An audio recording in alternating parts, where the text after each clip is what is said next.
why talk politics when we could talk stocks? Yeah, hey, Parker.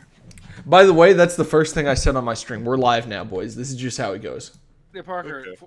do the math. $200 worth of Dogecoin when it was at 5 cents was 4,000 Dogecoin. I sold 4,000 Dogecoin at 70 cents when it peaked the other day. Uh-huh. I have $2,800 worth of $2,800 in my pocket. I turned around when it went down to 43 the other day, like 2 days ago, and I bought $300 worth more. And now I have 600 something dollars worth of Dogecoin right now again. No, I have 400 something dollars worth of Dogecoin with 600 Dogecoin. Is it going up still? I have like 30 Doge. I had to sell mine because honestly I had bills to pay. It's at 67 and it peaked at 68 at the top of the hour. And Alamers is projecting it to go up to $1 by this weekend. Yeah, I mean I made $3 To a dollar. If it gets to $1 this weekend, I've given up on humanity. If it gets Dude, to $1, listen, I've made $3 today, so I'm comfy with that. Let's see. You know what's fucked up? People were laughing at me. All my friends from high school. Oh, you bought $200 worth of Doge? I'm like, yeah. So what? It's like you do know you're never gonna make money off that. I turn around fucking $2,800. I turn around $2,800. Dude, fucking yes, dude. Pop off. I just I'm going to buy when it reaches, if it reaches $1, I'll sell everything I have, and I'll turn around. I'll probably buy another like PC, or I'll probably upgrade my PC parts and probably give away a graphics card. Oh, Parker, did you see what I got with the gold you gave me? No. So I needed I believe 6 imbued frostweave. All right. What the fuck is Imbued imbued frostweave. frostweave? Expensive per bolt. It's a tailoring thing. Anyway, I got 6 imbued frostweave bolt, and then I got 4, I believe something frost spider silk or something like that, and then used the rest of it to get some more tailoring supplies. I now have a magic carpet. You have like a mount? Yeah, Yo, that's dope, dude. I made it, and I'm happy. I'm proud of you. Hold on.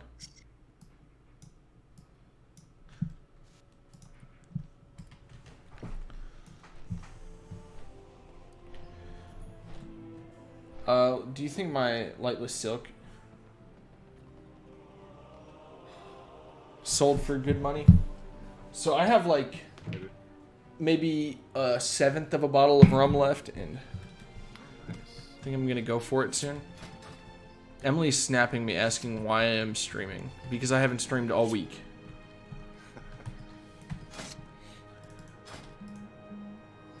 Anyway. Currently, I'm on the grind of getting a bunch of flight paths. Bro, you're fucking popping off on Grufu. Are you like addicted to Mage now? No, I'm just spamming dungeons. And that's kind of how to live life. Yep.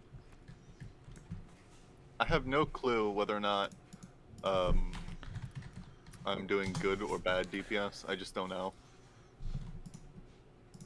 Honestly, I'd like to think I'm doing okay. dude, just get details. Like, it's nice for like personal feedback, unless that's not your thing. Like, I understand why some people don't like it. Honestly, I think I'm just gonna get rid of my fucking player.me overlay.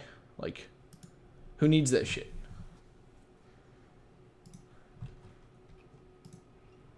Boom. People.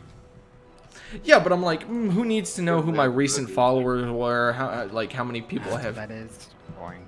Yeah, no, I don't need that. I could just play the game, not worry about all that shit. Let's see. I have no mail? Who the fuck is running this corrupt fucking auction house to not buy my shit? Like, this is what capitalism does. Whoever is the currently most recent posted gets theirs bought first. This is fucking... And it's Yo, the most is this dumbest classic? shit ever. No, this is my death night in retail. Does this look like classic? And also you're dead. I mean, I'm sitting in Stormwind, so like... Playing Death Knight. Is this classic? Is this my title is Damn It Feels Good to Be a Death Knight. No, but to answer your question, it is not, in fact, classic, Kelsey. Kelsey, what are you up to? Burning Crusade comes out soon, and I kind of want to play that. Soon, it's like a month. Anyway, we sold our stuff on the auction. It's coming out soon. Anyway, it's coming out soon, guys. Be sure to check it out. Many wares. Listen, Classic ain't got shit on retail. Okay. No, what did I just sell? Are you willing to die on this hill? Just like the Alliance ain't got no shit on. Are you willing to die on that hill? No, honestly, I really do like, I really do like retail.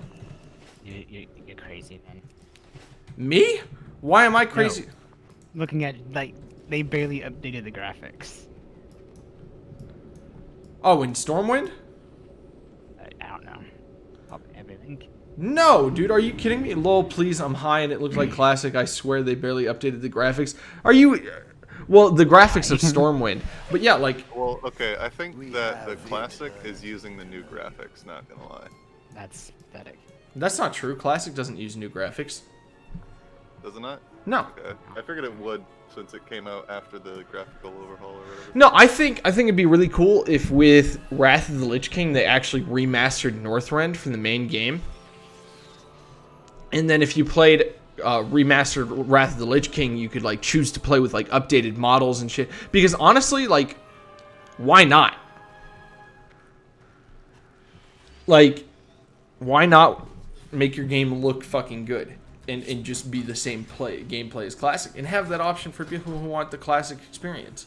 I'm pretty sure there are some graphical updates to Classic WoW, but I think they could do better than what they have because like the facial animations. Like, hold on, let's just say some shit right here. Let's just say some shit. Some shit. Look at this. Even in like a dog person. If we say some shit with an exclamation point. Like, holy fuck, look at how exaggerated that is. Or some shit with a question mark. Some shit. What's wrong with it being exaggerated? I think it looks great exaggerated, like the exaggerated emotions. And like when you have a target, your character's like demeanor complete. Like the facial animations in this game blow me away for how old this game is and how old the engine is. But anyway, Kelsey, do you see this? This is gonna be, I mean, there's not much left, but we're gonna take care of it.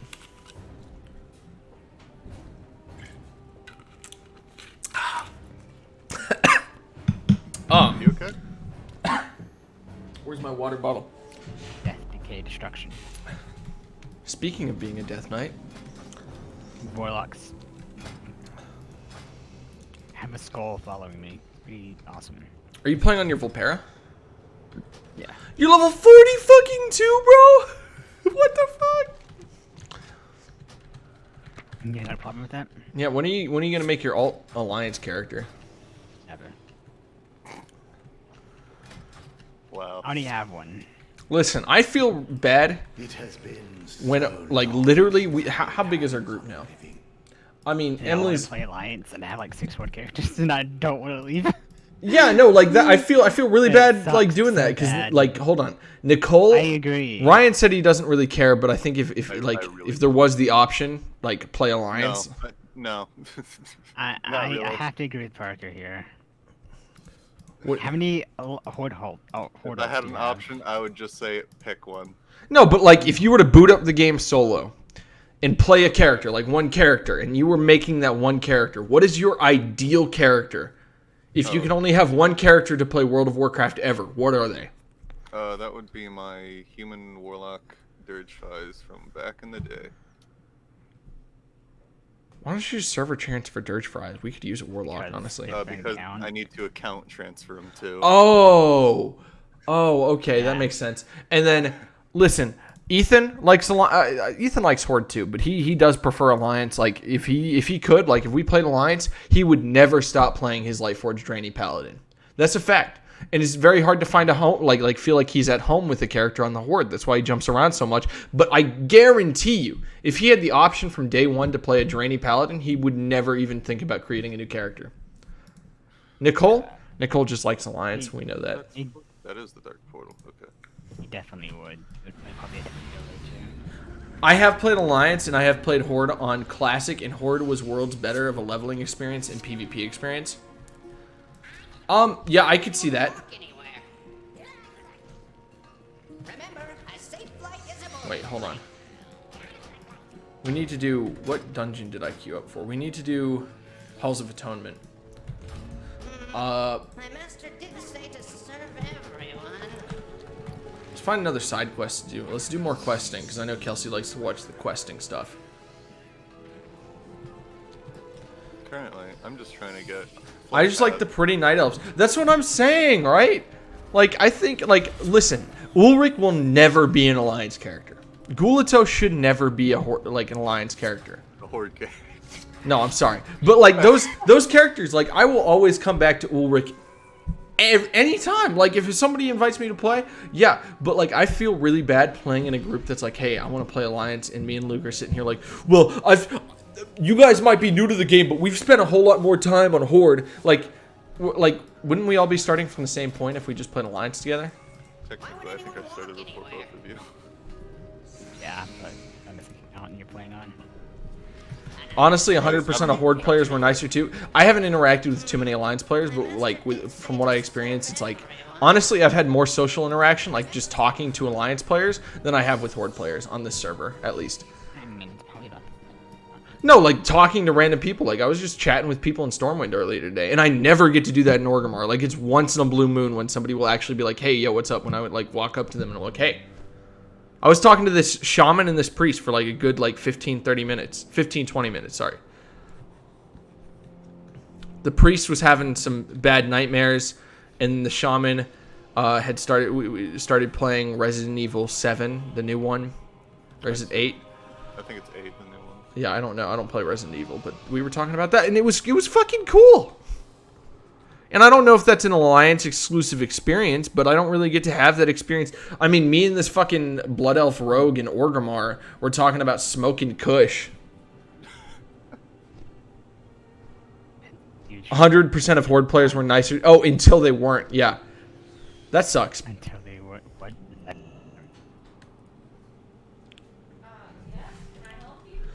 Yeah. I was like, oh yeah, fuck you. You're talking to me too much. Like, go away. but this is something I'd like to talk about. I think people who are upset about the social interaction being taken out of WoW, I think they're playing WoW for different reasons than what modern WoW players play WoW for. And what modern WoW players play WoW for is the content that you're actually playing.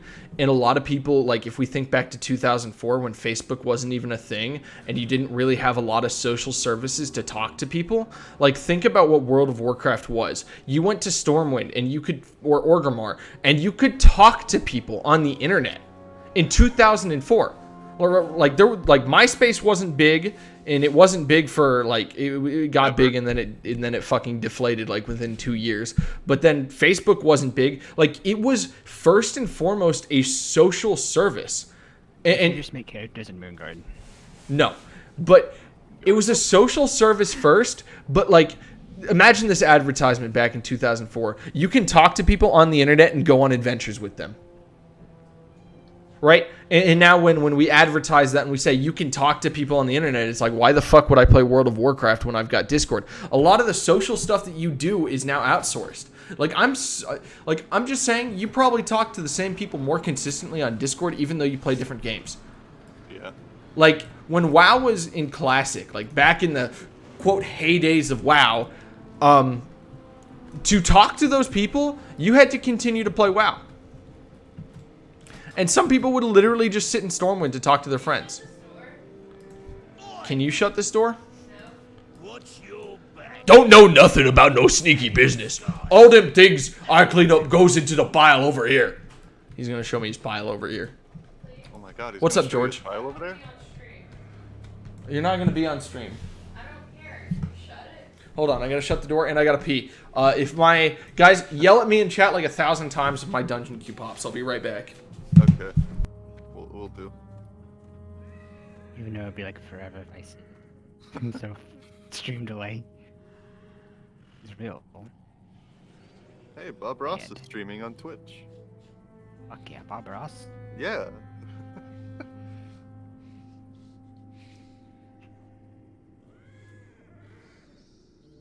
Ash. Yeah.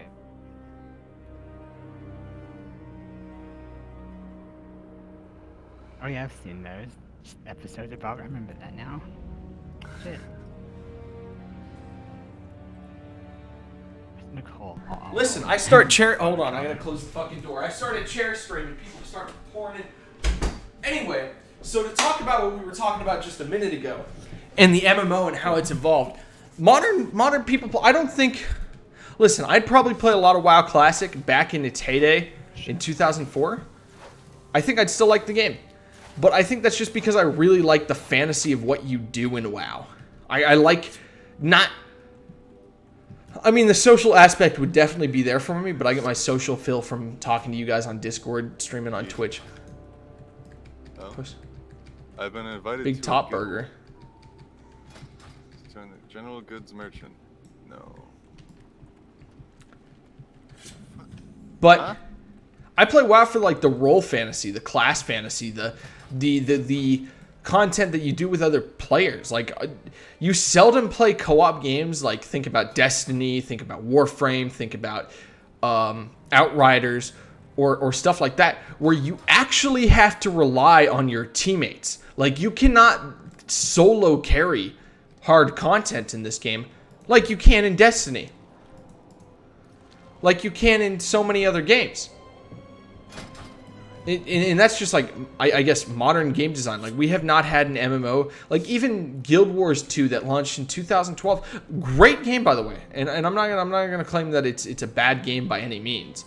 However, you could easily, if you were good enough, carry all other players and rely on other players to pull you through. Well, or you could carry other players. In WoW, you really need a give and take with your allies. Especially at the highest level. You need to be able to rely on each player individually, and I think that creates something magical in terms of a co-op game. Especially when they're not just random people on the internet, when you've made friends with these are your guild mates, and you're trying to accomplish something. What the fuck? Please help us complete the ritual of atonement, then we can speak with you. Hello. Oh yeah, that's right. You're in Bastion. I'm not in Bastion. Oh, Halls of Atonement. Let's go. Okay, that sounds like a Bastion thing. Not gonna lie. What sounds like a Bastion thing? Halls of Atonement. I hope it's not a. I think that's the Revendreth. Let me check. It probably is because you're in Revendreth right now. So. Yeah. Let me just say, the dungeons this expansion are really dope. The content, awesome.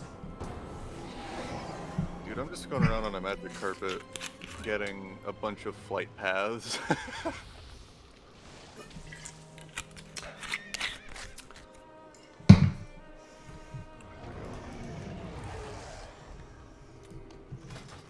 Oh god. Depraved. It's so hot in here. Emily made me close the fucking door. Hold on. We're gonna be a rebel. I'll be right back. Hold on. BRB 2 secs. Okay. Emily, it's super hot in here. I need this door. No. You have to walk in the room. Yeah, you have to walk into the room. And you can just see, like, you can see this door, like, if it's open. Oh my god, they're going without me. What the fuck?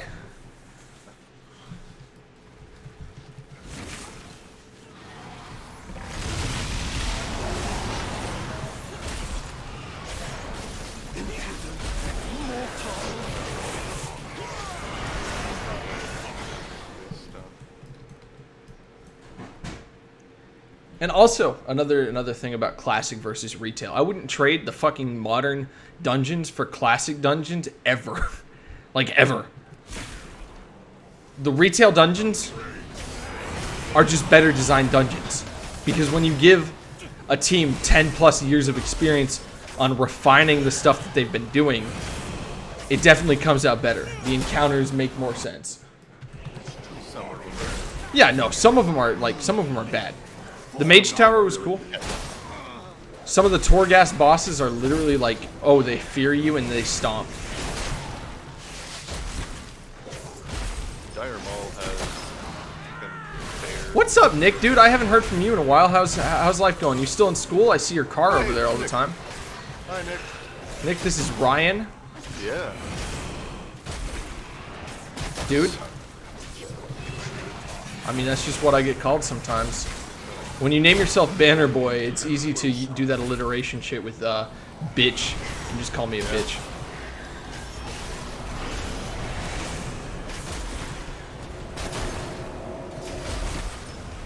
Let's go ahead and pop that.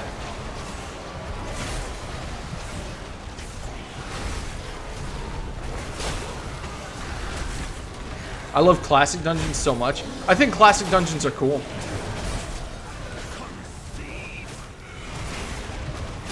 I don't think they're nearly as exciting. Coming to get my car. Have you been completely online this semester? And do you graduate? Like, what are you doing? Banana Boy. Listen, my favorite, I think, has to be Banana Boy or Boner Boy. Like, Boner Boy is so much better than Bitch Boy. At my high school, we call all the trombones Boner Boys, regardless of whether or not they were dudes. Boner Boys, Boner Boys. Yeah. So I was all online. That's pretty nice. Did you enjoy an online semester, or were you like, I wouldn't do well with an online semester. I've just been working in real estate. I got licensed recently, but I've been working in real estate for over a year now. Just killing it, making money, bringing home that bread.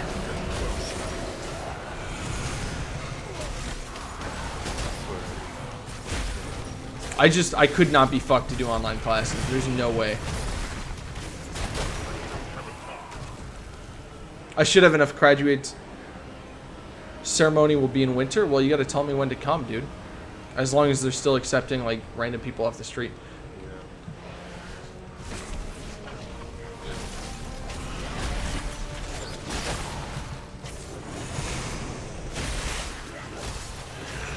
Tanks really need a DPS nerf. I'll keep saying it, man. Like, even protection warriors are fucking insane right now. Yay, shield bash. Shield bash go thump. Yeah.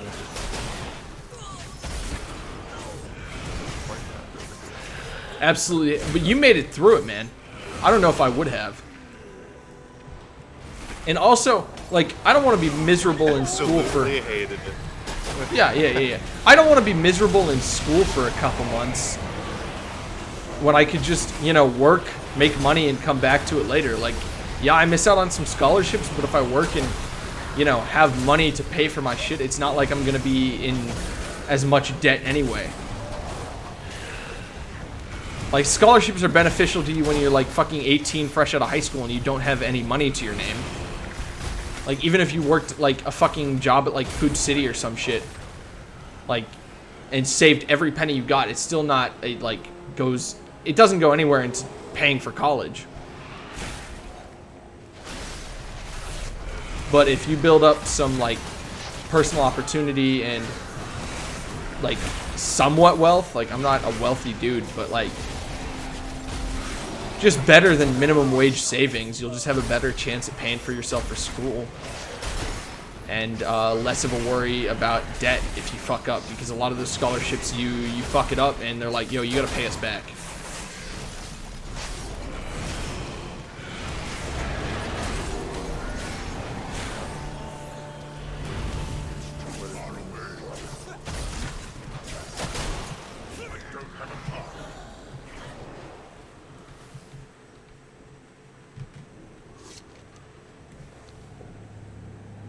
Dude, I swear my new PC is a space heater.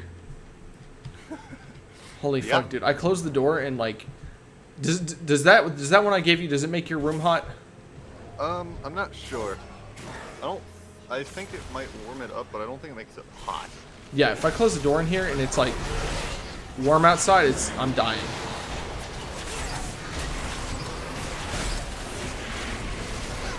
Hey, listen.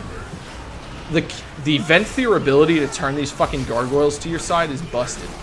Nick Marcial subscribed with Twitch Prime. Did you know that Twitch Prime is a free and accessible way to subscribe to your favorite streamers?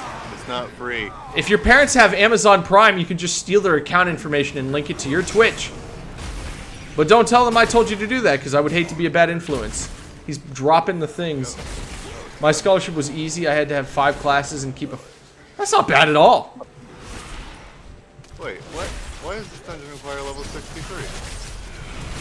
Yeah, but just link up that Amazon Prime and drop a sub, and you'll get a big dick shout out. Feels bad, man. No, Look at that. how does that work? How does that work? Maybe I level 63. Wait, what are you guys talking about? But Requires level 63. What does? A dungeon. It's probably eye level 63. Nick can't No. be. He's not level 50. No, it just says requires level 63. That is very strange. What dungeon is it? The Bastion of Twilight. Isn't that that's a Yeah, Legion I'll be- dungeons, right? For legal reasons, that's a joke. Yep. Don't steal your parents' Amazon information. I hope I made that obvious enough that Twitch doesn't TOS me. I hope they can't TOS you for saying that. Hey, Stoneborn, you're loyal to me now. You serve me, I think Bastion Stoneborn. of Twilight's a raid. No, it's a dungeon. Oh yeah, it's a raid one. Cataclysm. Yeah, it's green. Wait, then what's the dungeon I'm thinking of?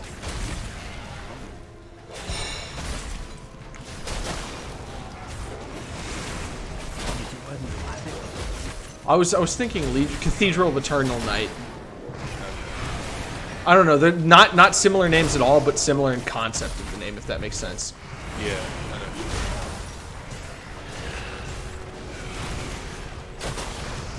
God, I love Legion dungeons, but I'll probably say the same thing about Shadowlands dungeons when this expansion's done. Please stop. Please stop. Please stop. Please stop. I'm dying. I'm dying. I'm dying. I'm dying. Deathstroke. Deathstroke, please. Ah! Give me that health back, baby. Okay, we cleared it. I almost fucking died to that. That was a normal dungeon. I want to do M+ with this character. I just like Death Knight. Don't feel betrayed, dude. I'm just enjoying a character, man.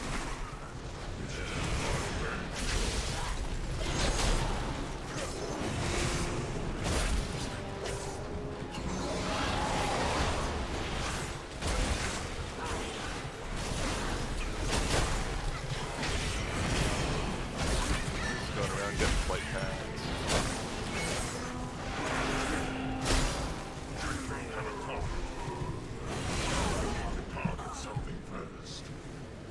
I was gonna ask again.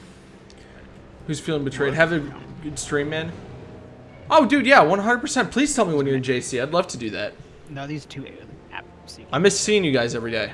bring him a bunch of like. Luke's feeling betrayed because I'm playing an Alliance character. No, it's because he's gunning off Ulrich. Listen, don't pull that shit that I pulled on you. That's illegal.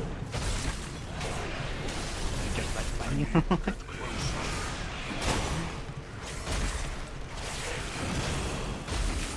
Listen, I'd like to state for the record that I have far more Horde characters.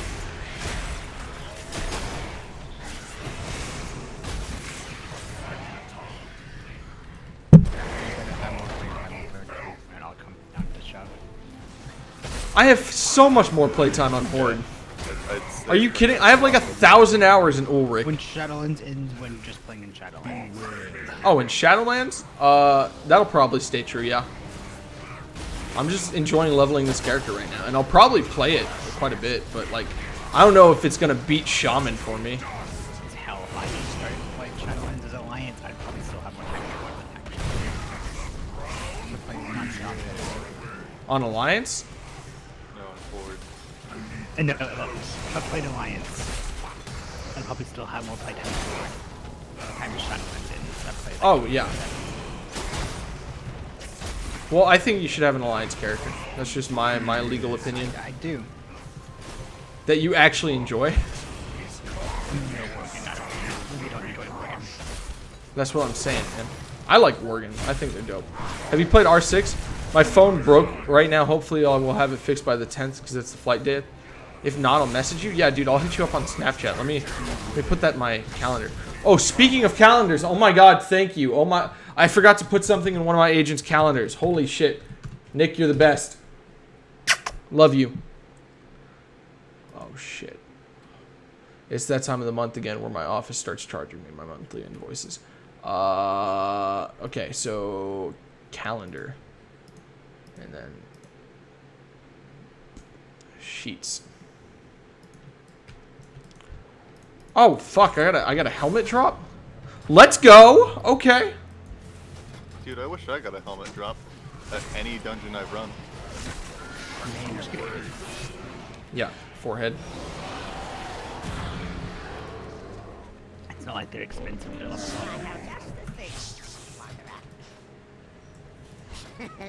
Many deals for a friend of the Rumble. I love the fucking voice actors for that. No, we gotta change Google accounts.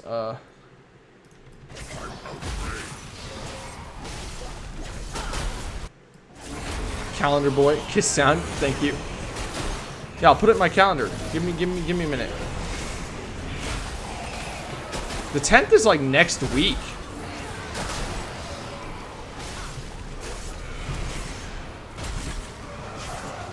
Yeah, it's so close.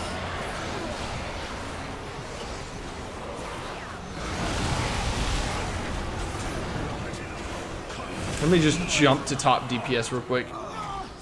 What level is this shaman bitch? Elemental shaman is officially OP, by the way. Yeah. I bet her overloaded is like most of her damage. Why did you assume it's a she? I don't know. I'm really too much on her. It's a dude.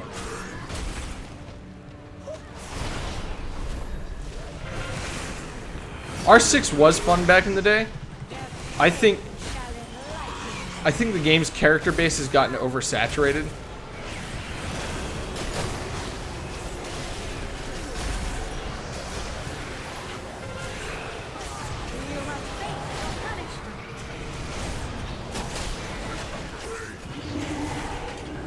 God damn it. I think it just has too many operators, and the operators' abilities have gotten more and more fucking ridiculous as the game has went on, making the original character pool seem so tame by comparison. Let's see, can we... Except Tachanka's dope. And also the character base has gotten... see you later, Kelsey. But the character, like the player base, not the character base, has gotten increasingly toxic. Rainbow Six Siege. No, yeah, I mean, I'm sure the game's still pretty fun, but like, I don't know. I used to play ranked. Like, I don't think I can play ranked in many games anymore. I like team-based ranked games. Fuck that, dude. Unless I know every single player on my team, it's just not worth it. It's not worth the headache of having other people. Like in a co-op game, it's cool to rely on your allies. In a competitive game, it's frustrating to rely on your allies. Some characters are still viable from the first year and a few seasons. Yeah, no. I know those characters are still viable, but I'm not talking about viability. I'm just saying that their abilities are a little underwhelming. Oh, I said I found the Starlight Pit. I found the World of Warcraft Starlight Pit. Where is that at?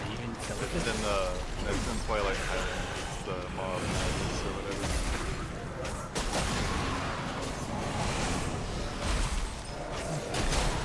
Yes, I'm in Twilight, whatever, because I'm getting white paths. Basically all of them? Yeah, no. Like the gadgets don't have that much of a bearing. I just think the gadgets have gotten so insane. It's left the original grounding of the game. I sound like a fucking boomer right now. Never mind. Don't listen to me. Listen, new characters are cool, but I think what I'm trying to say is that the game is just fundamentally buggy.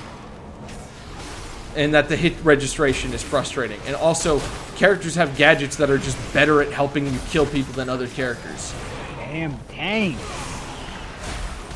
What's wrong with your tank? Oh, doing like 90% damage.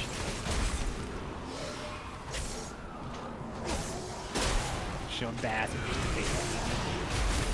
Yeah, I know Blackbeard's always going to be good and competitive, but I think the game itself is built on spaghetti code. And I think the game, it came out in 2016, and I don't think it looked good in 2016, and it definitely has not aged well now. Why is every fucking gun in the game reflective? Why does none of the lighting in the fucking levels make any goddamn sense? Like, like, all of the light sources feel so artificial. I don't know. I mean, there's some reasons that I don't play Rainbow Six. I would definitely play a sequel. I think the game, after some refining by a veteran development team who has worked on the game for a while, could make something really cool if they just had, like, you know, when you break a house down to its studs, you can do whatever you want to it. But when you're working on the same room, and you can only do so much by putting up a new shelf or replacing an old dresser that's rotting away, it's like, you know, replacing the shelf or the dresser doesn't address the fucking hole in the wall, or the fact that the room is shaped like an oval for some fucking reason. Like, why is the room shaped like a goddamn oval? Like, no matter how much furniture you put in the room that's shaped like a fucking oval, the room is still never going to make sense, and it's never going to be comfortable to be in. But if you break the room down and start over again and build a room that's a rectangle, or like a normal fucking shape for a room that makes sense for everyday objects, the room is better in itself, and so the objects inside make more sense within the game. Not within the game, but within the room. But that's the analogy that I'm using for Rainbow Six. The game is just so fundamentally broken. I sound like a what? Square supremacist. Square supremacist? No, I'm just saying that, listen, I'm using this analogy. Down with the triangle. Growing up, on my street, my next door neighbors, their living room was shaped like a fucking oval, and it was the most disgusting shit that anybody had ever seen, and it's resold twice a year. Like, nobody wanted to live in it at all. Like, I'm not even kidding. I guarantee you. Live next to you. It's probably that, but I guarantee you, if you go to my neighborhood right now, to where my next door neighbors lived, I guarantee you there's a for sale sign in that yard right now. I guarantee you.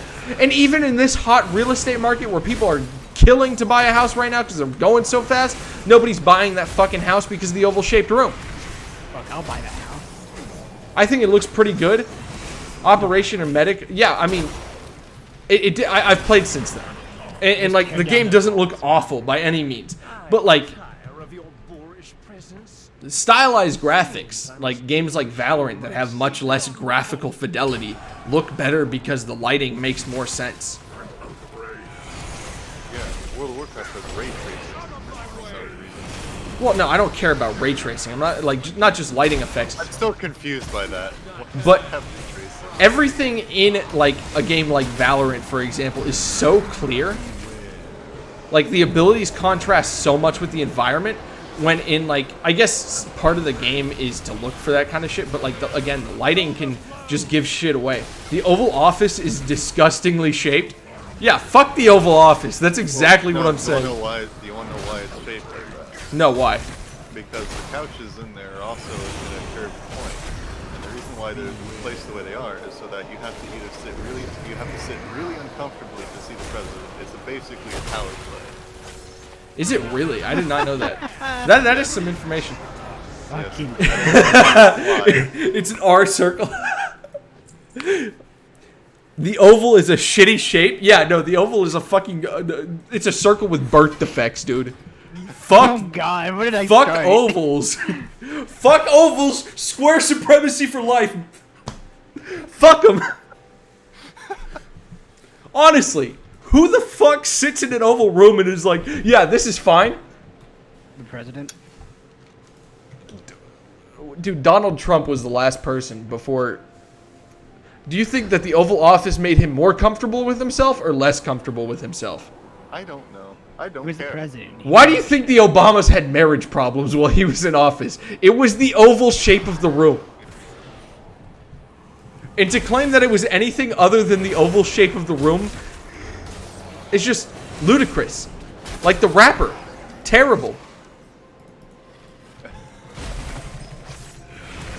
Listen, that's just what I'm saying Rainbow Six Siege is right now. It's an oval-shaped room, and they need to break it down and start again with a normal-shaped, comfortable room. Add some corners. Put some corners. Have the game make some goddamn sense for once. Please.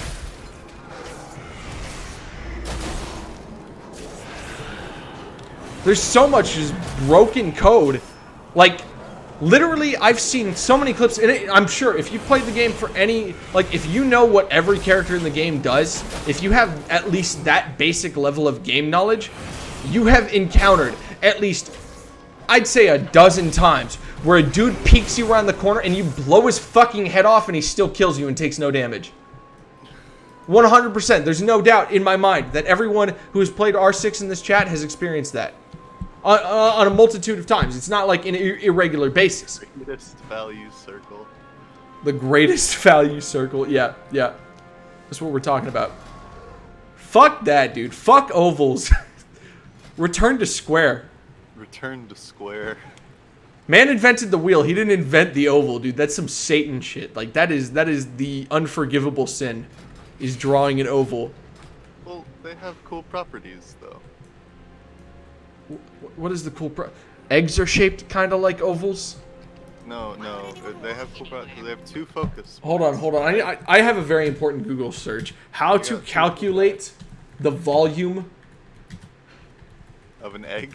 Of an oval. It would be area, because an oval is a... Yeah, area. I'm fucking sorry. Yeah. But I mean, what is a 3D shape of an oval? You have a sphere? What is an ovular object? It's, shoot, I used to know the name of it. Overwatch versus Square Fortress 2? I do like that. Overwatch. Okay. But another thing about ovals, I guess, is there is no actual way to... There's no formula for the circumference. If your container measures 6 feet across the long side of the oval, 4 feet across the short side, and is 4 feet, the equation would be 4 divided by 3 times 3.14 times 3 times 2 times 2 equals 50.26 cubic feet. What the fuck? Yeah, there's no good way to get area or volume of an oval. Oh my god, what the fuck? There's no good way. In fact, there's actually not even a formula for the circumference. It's only... Listen, this is the questions they should be teaching you in high school. Like, why the fuck do we have Algebra 2? By the way, Algebra is a completely abstract math. Why do they teach us Algebra? Very good. What'd you say? It's a very good reasons. I can't really explain them right now. No, like the problem solving exists, right? Like the ability to critically think and get through a complex issue, I think is important. But like, holy fuck, like, not even kidding, like, no cap, video games teach you that way better. I guarantee you, your like video games that you've played that have challenged you have increased your problem solving skills far more than Algebra ever did. And I'm not saying this because I hated math in school. I actually really enjoyed Algebra 1 and 2. Holy fuck, though. Why was I asked to take Algebra 1 and 2? Like, fuck that. Like, it makes no goddamn sense. I absolutely disagree. Well, your disagreement is wrong. That's how I feel about that. Like, I just said an objective fact, and what you're about to put in my chat, Nick, is a subjective opinion. And honestly, if you're going to say some wrong shit right now, you better just not say it.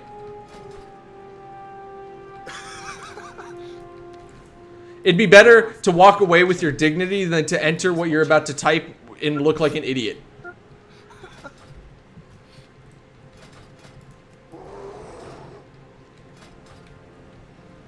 Like, holy fuck, who needs to know the quadratic formula? Who needs to know that shit? Like, I know there's an answer for who needs to know that shit. But, really, you know what I'm asking. Like, don't bullshit me in saying that this certain profession needs the quadratic formula. I'm asking, who needs to know this shit? Are you saying everyone? Yes, because it's a part of the trade. I'm literally studying to be a teacher and games use forms of reasoning. Yeah. Can you expand on that, please? I'd like to hear what you're saying. Are you disagreeing that games help you with your problem-solving skills?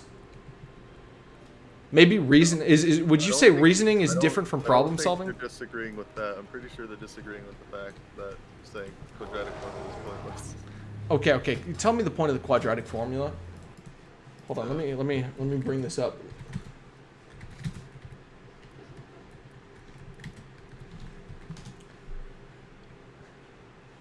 It's for factoring. Factoring what? Equations. What equations? What do you mean, what equations? What equations? What is the end goal of factoring that equation? What are you trying to solve? Like what is the equation? To find the 0 points. The 0 points of what? The equation. What is the equation solving? What is the purpose of the equation? Other than to just talk about how numbers work. Okay. Okay, let me... What is the... is it applicable or applicable use of the quadratic formula? Like, when we talk about computer science versus applied computer science, like, you're talking about the actual use of what it is, like, useful for. Like, you're actually doing something rather than, like, regular computer science where it's just coding and conjecture. Like, is the quadratic formula just simply for factoring and conjecture surrounding numbers? But they use personal and public products so they don't further development in children's minds? What do you mean? They are personal and public products. Are you talking because they're capitalist? Made by a capitalist society? And because you have personal attachments, they don't further development? I disagree. Like, if that's what you're saying, I'm going to let you expand further on that. But I'd say because they have if they are personal products, I don't think that factors into whether or not a child is going to learn from them. I seriously think that video games have helped develop people in so many different ways because it's an interactive form of entertainment. And think about how much shit people have just learned from entertainment, right? Like, actually historically accurate and entertaining documentaries like Netflix's Rome, which is fantastic, by the way, if you haven't watched it, or accurate enough things like Vikings, where Vikings is not, oh, well, they wouldn't actually wear that at the time. It's like, yeah, that's cool, but really what Vikings is portraying is the culture of the people. And I think that they do that on an accurate level with some mistakes, but if somebody watches Vikings, they're still going to come out with a general idea of what Vikings were like. I say a general idea. They're not going to be fucking experts, of course, because it's still entertainment. But pull me into Stream Room. I'm on Discord. Nick is invested in this. Holy fuck. Holy shit. I never expected that he'd stick around. Hold on. I don't see you in Discord. Where are you? Get in Ouroboros. It's the waiting room. I don't see you. We're in Portable Potatoes. Let me just...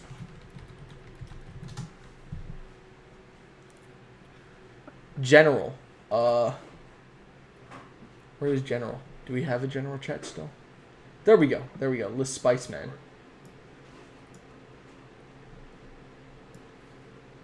Nick, I'm going to say this before I pull you in, but no racial slurs. I hope that's not something I have to say, but I'm just going to say it right now. Hello, Nick. Hello and welcome. Can you hear me? Wait 1 second. I gotta turn the volume down because like the volume for like Twitch and YouTube is like really low on my laptop, but like for everything else, it's like super boosted. Oh, great. Nice. There we shit. Go. Oh, God. Yeah. Are we really gonna talk about this right now? Because I absolutely will. What do you mean dude, I didn't pull you in to talk about fucking jerking off, did I? We were talking about this and you were like, yo, pull me in. And so I did. Like, what else are we gonna fucking talk about, Nick? Are you smoking crack? No. Okay, no, so like... So, well, yeah, you're right that a visual helps a lot with learning. And it'll give a base layer of information for people. The thing is, because it's a public format, they could change actual information all they want. So that will lead to people getting inaccurate information. And also the media has been used in history to portray certain people, ethnicities, and cultures and all that incorrectly for personal reasons. So using a media to teach people is not a good thing because of the inaccuracies it could give. However, it does help with like motor skills and like there's obviously things that benefits like motor skills and problem solving that works well with it, especially like puzzle games and stuff that actively works your brain. Because it's able to like change whatever it wants. It's not a good source for information. People can all they want make it a good source of information, but they could also make it entirely inaccurate. Yeah, and I 100% agree with that. Yeah. And portray it as accurate. Like, so like teachers will use a media to help students either get a base information of it. So it's this thing called direct learning or direct teaching, and that's the style of teaching that most teachers use. And it's like, oh, they tell you what they're going to do today, they teach you and stuff like that, and then you do the work in the middle, and then they like recap at the end. That's like the standard. So like in the beginning of a class, they'll go over stuff a student should already know. Yeah. Your prerequisites, and then they'll teach new information right after that. Yeah. And that new information, because it's called recency, and basically, student in a slot of like an hour 15. They will learn more in the beginning of the class and the end of the class, and not in the middle. So in the middle, a teacher will typically do or like personal or not personal time, like single student time, like where they work on whatever it is, like homework or whatever. In the middle, like they're working out the problems. So a teacher would use a media during that time to reinforce it, but then at the end, they will recap and recover and use the new information and like teach it, quote unquote, to them again, so that they learn it. But in the middle is where a media or any type like that, pictures, videos, anything like that will be used. Will be in the middle of a lesson, but it doesn't take up the whole lesson, and it can't be used to teach, to make someone remember long term. In a classroom setting. Like obviously, if someone wants to research something and they're gonna research it, they could do it by themselves and probably better than a teacher would. But you are not gonna allow people to get the necessary information they need for a global society in which we live in now, and teach them moral, because like one of the main things with teaching is like because it's a state-funded thing, the public education, the morals and the values of society is put into public education. So whatever the society holds, that's what we have to basically teach in the school system. So and it's more of like a local society thing, right? Because like in Tennessee, yes, we use it's a state by state. That's what I mean. A union, it's a state by state thing. We've tried, or our country has kind of tried to federally like make a standard, which is not necessarily a bad thing, but like it messes with the precedent, and they haven't been able to do it correctly, so it gives people bad taste in their mouth when they think of Common Core, federally mandated education, because like it leaves a bad taste in their mouth because of failed attempts previously. So like, and failed attempts have been hindered by people who don't want it to be attempted in the first place. It's like, hey, I've got this great idea. For everything. That's for everything. Literally, I learned this recently. The reason our taxes are terrible is because like people like TurboTax lobby the Congress to make taxes complicated. So that way people still continue to hire people. 100%. It's if a state by state education system is not that bad. It's not that bad of a thing. It's just like when this is like that have low income, like Alabama has like low state income, low state GDP. They're not going to have as much funding for their public school system as a place like California will. Yep. California school systems are just like they're kind of good and kind of bad all at the same time. Texas has actually a really good school system. Yeah. It's well funded. It's good. Texas is a great look at it. Like Alaska, on the other hand, is not that great. They could use more funding and stuff like that. But it's weird. This is like a very unique U.S. stupid situation that was just caused because the founding fathers didn't have an idea of it, and so they were like, "Oh, give it to the states." So they're like, "Whatever's not listed in the Constitution is the state's power." Yep. Public education wasn't a big thing. Like Thomas Jefferson was really for it, but he was for a meritocracy system, which is basically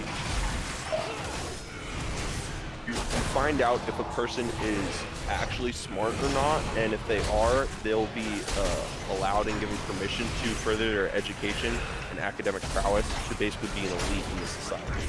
If they aren't, they'll only get a minor education, and like basically back in the day it was they could read and write and solve simple math.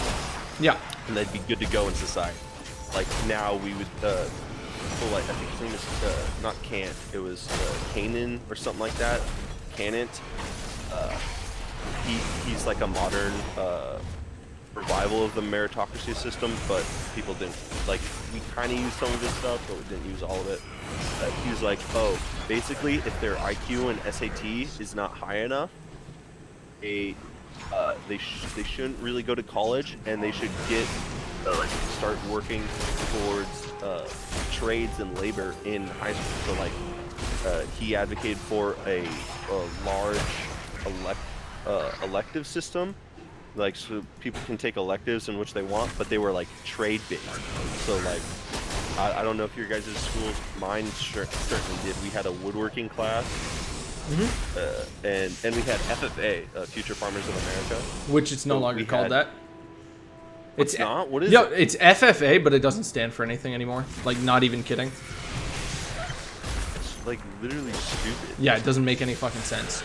They call it just an agriculture class, but it's like, even though they're not going to be farmers, like, why not still call it Future Farmers of America? There's no reason not to call it that. Well, yeah, like if they aren't farming whatever, they could be called ranchers or whatever. But it's just yeah. Like it sounds nice. It doesn't have to actually be that accurate. People know what FFA is when you say it. Yeah. I mean, it's education and agriculture. Exactly, that's what it is. Like, so like my high school over in California, which is really weird, we had an FFA and we had a woodworking class.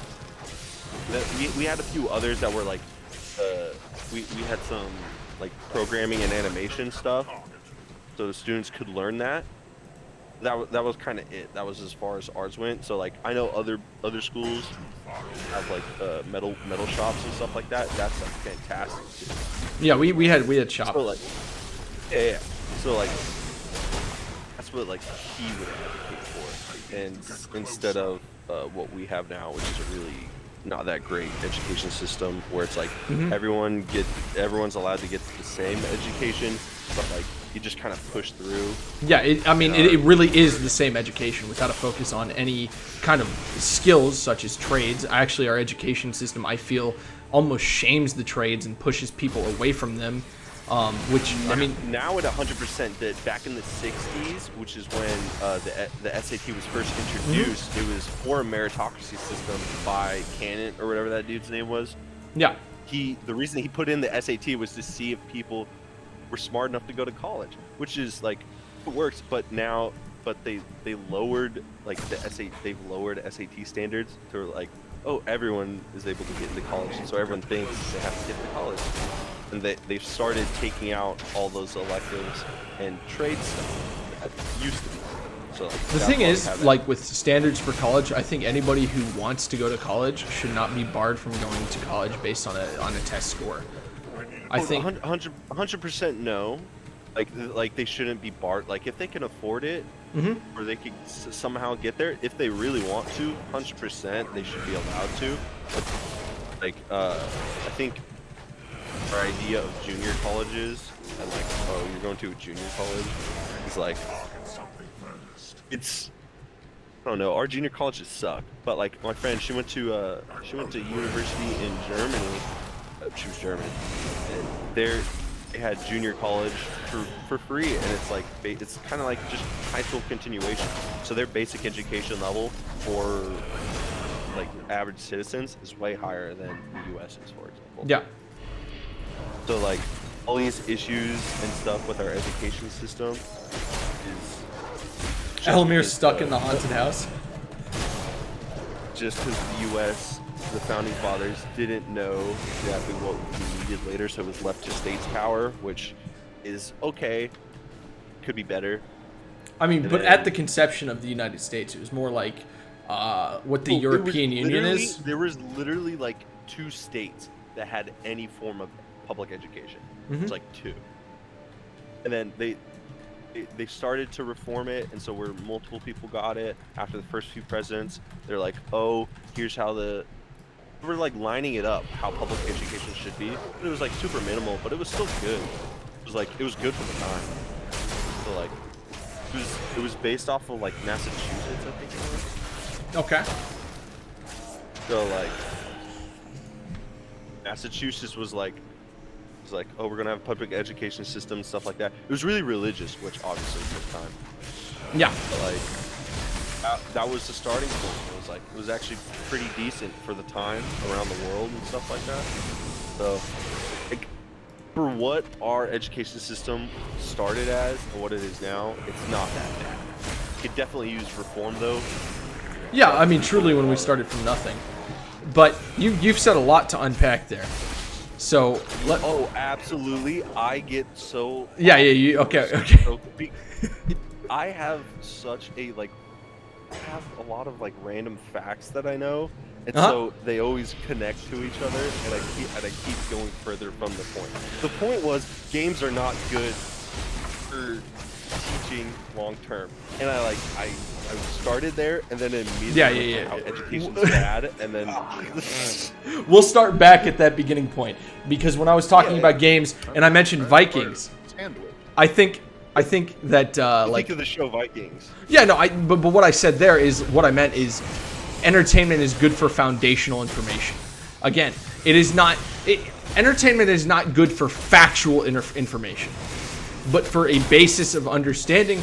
And I don't think that entertainment should ever be used as your source of information. Like, oh my god, Assassin's Creed 4 said that Blackbeard did this. Like, no, you should never make a claim based on a fact that you received in any form of entertainment unless the primary objective of that entertainment, like a documentary, is to inform, right? Are you telling Greek pantheon? Are you telling me that Blackbeard didn't do that thing that he did in Blackbeard? I don't fucking know if he actually did. Are you telling me that Blackbeard's not historically accurate? But what I was saying was important for games to teach. I don't think games are as important as Vikings is interesting, not essential, but like if you want to learn about Vikings, it's there, it's cool. But games teach more skills. They don't teach facts, they teach skills. Like I promise you, children who play games will have better time understanding failure and dealing and coping with their own failures than kids who don't play games. Because games teach you how to fail. You could replace video games with sports, and I would rather more students play sports than video games. However, I played them growing up. I also played sports though. I 100% think they should be mandatory for people to be physically active up to a certain point. Like, I don't care about personal freedoms and whatever. The government shouldn't have to tell me what to do. Screw you, get buffed. Screw you, I mean, I understand that sentiment. Sports is not the right way to do it. Yeah, no, sports isn't always the right way. Again, like sports is a social interaction. So, sports is not like golf. No, I'm not saying you have to be forced to play sport. Oh, and everyone chooses golf. It's physically easy, kind of. It's skill-wise, it is difficult though. Like being good at golf. I'm talking about the whole team play shit. If you don't want to do it and you're forced to do it, you're not gonna do a good job and you won't get a shit. Yeah, exactly. Everyone No, does no. it. Yeah. No. Hey, you'll get team-based exercise. work, 100%. Yeah, it's forced exercise is what I would rather. Yeah, no, I wouldn't say Sports is forced very exercise, but I think an education that teaches like that kind of healthy lifestyle to like, because we don't teach that habitual routine of being like, okay, I need to like get exercise in this week, right? I need to. Used to. That's the worst part. Back in the 60s. Yeah, but our priorities change in terms of education under from. Kennedy. Yeah, but again. Super big on pushing physical fitness for the U.S. and a healthy lifestyle. Okay, you want Yeah. to know why? And as soon as Do you want to know why? why what? Why Kennedy was big on that? Or Yeah, I want to know why Kennedy was big on that. I don't exactly know why he was big on it. Just because he liked fucking little kids. Because he wanted to make sure that everyone would be prepared to be drafted into Nam before they went drafted into Nam. That's yeah. It's still a thing. Yeah, but that doesn't make it a net Societies negative. around the world now. It's not a negative to have your citizens of a country be physically able to protect themselves. Like, Well, literally, I don't think that should be the has a motive. I draft. think just having a Korea healthier. has a draft. Well, yeah. Like just because a country has a draft doesn't make it bad. However, was the Vietnam War good? No. But should country be physically fit? Yes. 1, makes everyone look hotter. 2, people live longer without having to deal with medicine. I like how that is your reason number 1. Bro, who doesn't want people to be hotter? Like, honestly, I know we're talking about this. It will drive down tourism the uglier your country is. Yeah, I would agree with that. But, like the Albania's standard of beauty is not as good as France. France's standard of beauty is way higher. Guess who has more tourism? well, also, France has Paris. And Paris is a fucking... Paris? It's an anomaly of a city. No, yeah, it smells bad. It's not really actually that good.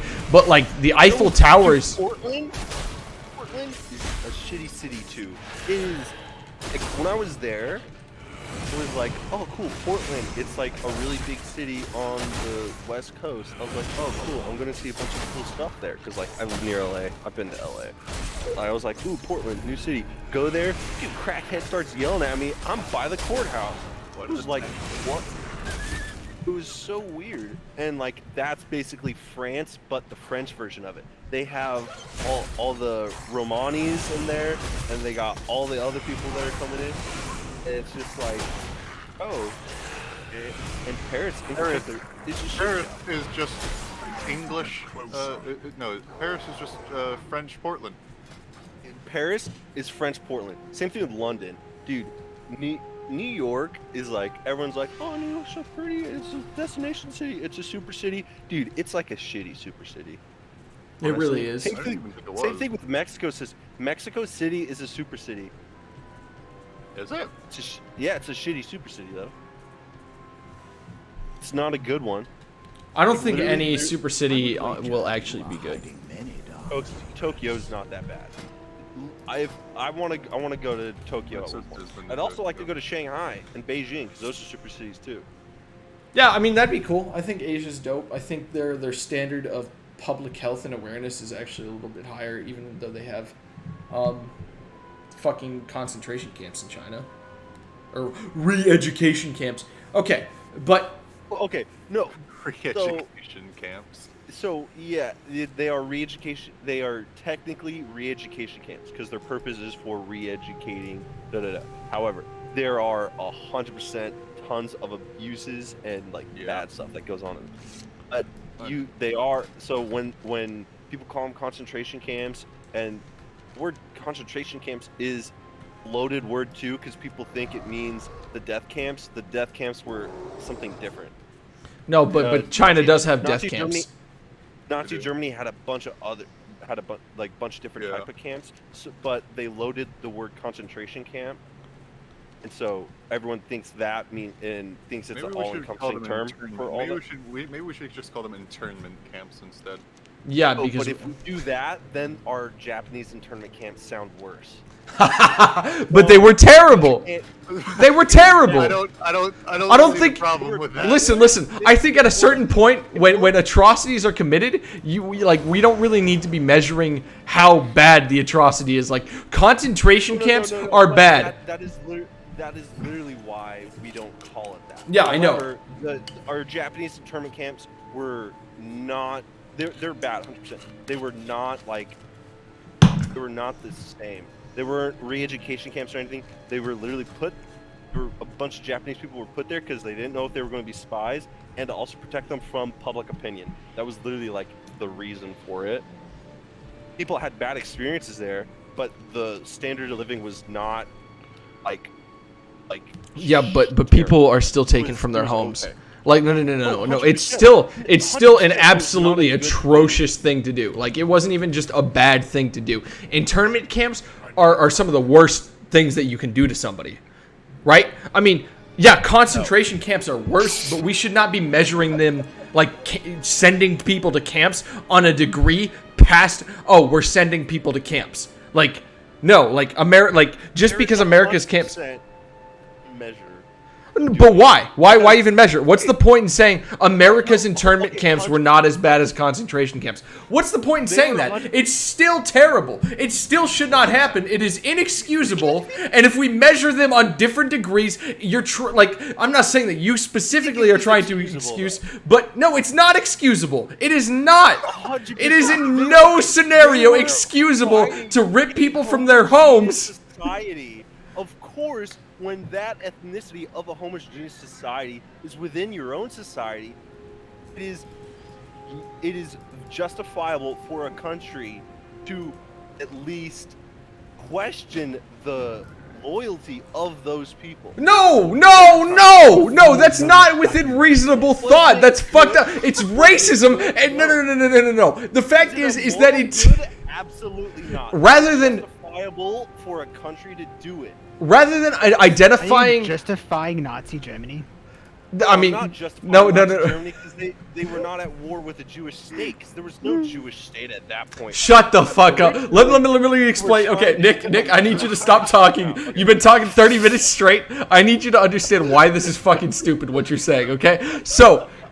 the internment camps are terrible because on the other side of that coin, we also could have come out as a government and as a people to say, hey, we are Americans. We are fighting Japan, the country, not Japanese people, right? Is it not reasonable to say that that would be a much better alternative than sending Asian people to internment camps? This was the 40s. Everyone was racist. Yeah, but that doesn't mean that you should judge it on a different scale of severity. Racism should always be viewed as terrible. Like always. It wasn't. So. Yeah, but we're talking. No, it was terrible in the 40s, and that's why we shouldn't do it anymore. It was awful in the 40s. Are you fucking crazy? I'm not saying racism in the 40s was. Oh my god. I'm saying they viewed it as okay to do. This VOD is 100% going on YouTube. I am saving this conversation forever because what you are saying is fucking stupid. No, I'm not. No. Okay. No, I'm saying that as a society... I told you no racism! The society in the 1940s... No, you said no racial slurs. No, okay. No racial slurs have been said. Listen! If you have to preface any sentence with no racial slurs have been said, it's probably going to be extremely racist. I'm not racist, I said no slurs. I didn't say any slurs. Okay, listen. Listen, what we should just say here is it's terrible and we could have done better. We don't need to measure our dick of racism versus another country's historical dick of racism. We should just say both dicks are terrible and they smell bad and we shouldn't be around those dicks ever again. That's just what we should... You can clean a dick. Yeah, you can clean a dick, but nobody wants to clean that dick. Listen, the malding nerd in your local Magic game store. The only person cleaning his dick is himself. None of us are cleaning his dick. No, Okay? Why are other people? I'm an American. I could, of course, clean the dick of racism off of the U.S.'s dick. Basically. Okay. In the 1940s was bad. Listen, you're not gonna clean that dick by saying internment camps weren't as bad as concentration camps. That's not how you start cleaning that dick. You start cleaning that dick by saying internment camps were an atrocity that we committed out of pure hatred and racism, and we should never do that again. That is where you start cleaning the dick. But I'll let you talk now. I've been ranting at you for a minute. Okay. Like, society at that time would have retaliated against the Japanese people 100%. Okay. If they were left in the public. Literally, there was a racist attack in California. They were known as the Zoot Suit riots. I don't know if you know them. Oh yeah, I know. Yep, I've heard of those. Zoot Suit riots. Yeah. So the U.S. had a bunch of people go off to war. They had a draft. So we didn't have a bunch of farmers left. So we needed farmers, and women couldn't do that job. In that time, that was Okay. Let's say that Nick is quoting somebody else. I hope he doesn't think that women can't be farmers. No. Let's just. Women can be farmers, No, it was- 100%. No. Women can be farmers.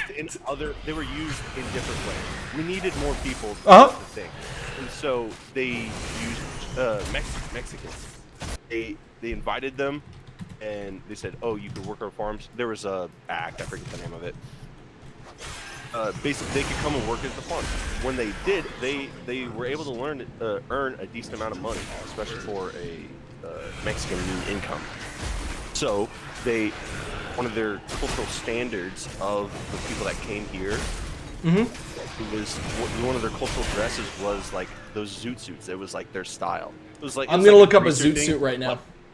Yeah, it was basically a suit, like a dress suit, but there was a lot of fabric used. Let me pull this up on stream so you guys can see it at home. So there was a lot of fabric used in them. So people in California at the time were like, these people aren't patriotic and they aren't supporting the war. Wait, where did you say zoot suits came from? What do you mean? They What were culture? in the U.S., but they were. It's a Mexican thing. Uh-huh. It was widely used by Mexicans, but it's like it kind of resembles like greasers, kind of. Yeah. Yeah, and there's stuff like that. So they had that. So they had their style. Yeah, there it is up on screen now. Yeah, see, it looks pretty cool, honestly. I dig the style. I did like this picture especially. I dig that. Yeah. There was a lot of fabric used. So obviously, white Americans, which was like 90 to 80% of the country at that point, viewed them as unpatriotic and not supporting the war. So there was a huge riot where a bunch of people just beat up a bunch of Mexicans, especially any of them that were wearing zoot suits. Just beat them up. So there were racist riots at the time for people they weren't even at war with, just for being unpatriotic. So a Japanese person in public would have been severely attacked and had racist stuff towards them. Literally, our propaganda used against Japan was severely racist. So to leave an ethnicity of people unprotected during that time is very bad. So they decided that a internment camp would be better for them. Was it good? No. However, it did protect them from the public and made sure there was no spies. So from a governmental standpoint, and hold on, made sure there were no spies because they were Asian. I might add. Yeah, that was literally that was one of the points. They couldn't decide if they were spies or not. I mean, to assume that an Asian is a foreign spy is still racist within itself.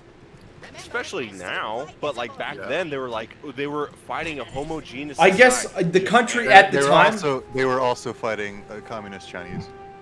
Yeah, but we weren't fighting the Chinese yet. We were allied with the Chinese. No. I will concede that the country was less culturally diverse. Like communism. Yeah, no, we didn't have friendly relations with the Chinese forever. So to say that the Chinese people weren't protected is one thing, but they were in Chinatown. There's a big difference between a Chinese person in Chinatown and anyone in Little Tokyo. Little Tokyo would have been destroyed if there were Japanese people still there. Yeah, I mean, of society as a whole at that time. I still think that there were better solutions than internment camps. I think there were far. Listen. I don't agree with internment camps at all. The fact is that it's history, and that there were definitely better solutions at the time. Will I concede that they aren't as bad as concentration camps? Yes, but I still don't think that that should be a talking point for talking about internment camps. I think that we should talk about internment camps in a vacuum if we're even going to discuss them.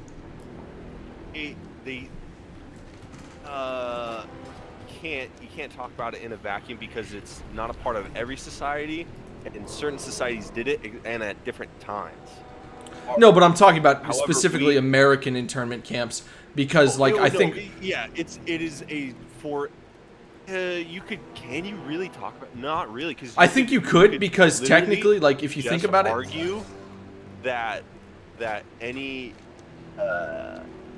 Native American land, and when people were moved, entire populations of tribes were moved. Those you could consider them internment camps, and the missionary system used there by the U.S. You could 100% talk about that as an internment camp. They aren't labeled that. It's labeled something different, and you can't really talk about the two at the same time because they're different. There's a lot of differences in them. But from an outside point of view, they are pretty similar. But you can't talk about them at the same time. These are things that you talk about in history. Depending when it comes up, you have to talk about history kind of chronologically. Yeah, you do. You can't talk but about I'm just saying, in a vacuum. In terms of if German concentration camps still didn't exist and we were only at war with Japan, I think internment camps would have still probably existed. And I'm talking about comparing the two, because you can't talk about it without talking about what America did in the past. But I think independently you can talk about a country's decisions within a vacuum. Because I think that really the decision of internment camps had more to do with the war with Japan and racist feelings that were brewed because of the propaganda against the war with Japan. Because it wasn't a war with Japan, it was a war with the Japanese. Is how it was viewed and how it was talked about. That was the rhetoric at the time. And so Japanese people were not really safe because of that. And that's a problem that had to do and rooted from the propaganda and then was perpetuated by the people who were committing these atrocities. And so the protection would not have had to existed if the right steps were taken in the first place. If you were saying that we are at war with another sovereign power, not at war with another race of people. Yeah, but you can't go and say, you can't go back in time and say, they should have done this would have been better, because they didn't, and that wasn't an idea back then. And yeah, no, that is true. You can't go back and critique them. You could critique them. You can't say this would have been better for them. That wasn't their idea. That was not in their mind. Yeah, no, that wasn't even present because of the social aspects at the time, right? Like going through rose-colored glasses, I guess. No, not really. That's not a good analogy here, but with our modern way of thinking, going back and critiquing doesn't make a whole lot of sense. But again, I guess I'm talking as if this were to happen again tomorrow, rather than it happening 40 years ago, right? Because I think the way we look at history is to talk about what will happen in the future and how we can do better than we have done in the past. 100%. That's a major part of researching history, is to learn from mistakes. But I don't think the U.S. at any point in time now can have an internment camp. Yeah. No, it's not possible. I don't think it could ever happen. I mean, I say that now, but I mean, anything can happen. But it would have to be something really big. Ants. What? There's no way that would be allowed, because I'd say the majority of the American people now are more progressive leaning. And I'm not saying... I think we're way more polarized than... No, we're polarized, but I'd say that the majority of those polarized people are on one side, and that side being the progressive side. Where that shard came from. Mirrors are a magical network. Level 36. Dude, you are leveling so fast. Nick, you were the last person I expected to talk to today, but I'm so glad you hopped in here. I went on Twitch today. I haven't been on Twitch in so long. I've been like literally just doing the homework in the gym for the past like 3 months. I've barely talked to my friends on Discord or anything. I haven't hung out, barely nothing. I've been really neat. I've had a really neat lifestyle these past like 3 months. I'm like, my phone's broke right now, as I said earlier in chat. So like, freaking, I can't use the screen. The screen won't work. It won't sense me touching it. So like, I can't do anything. Can't go on Twitter. Can't read my freaking manga or nothing. Can't watch anime.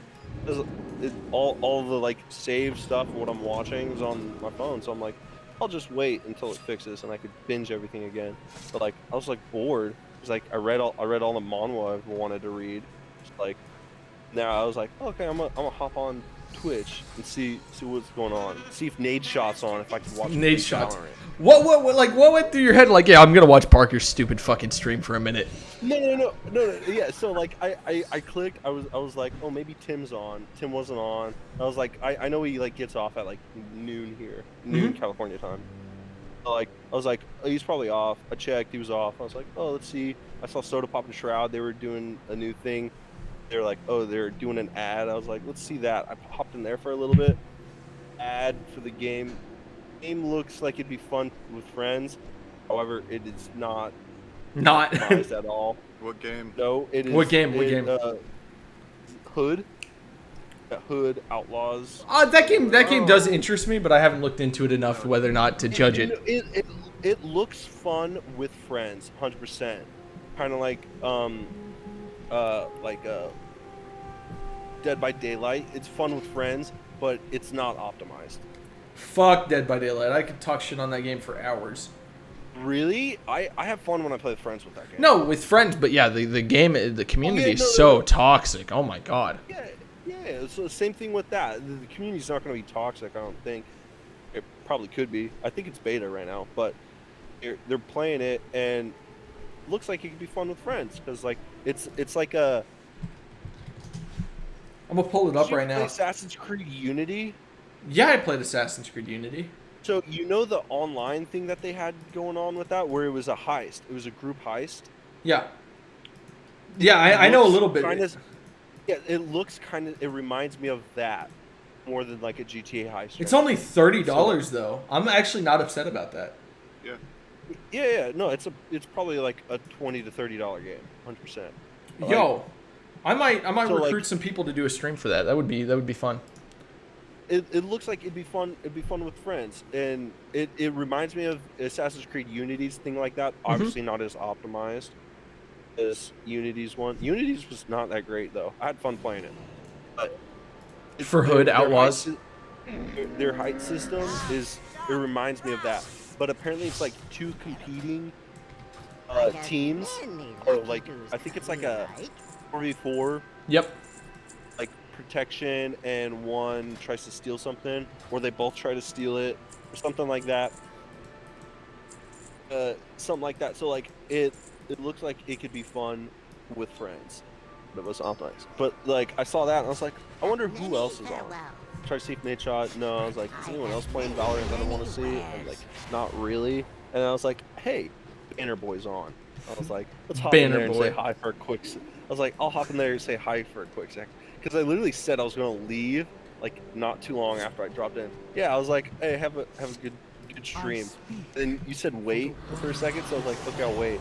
And then we immediately started talking about random things in the chat and with you, and I was like, bring me in. I mean, yeah, that's makes sense.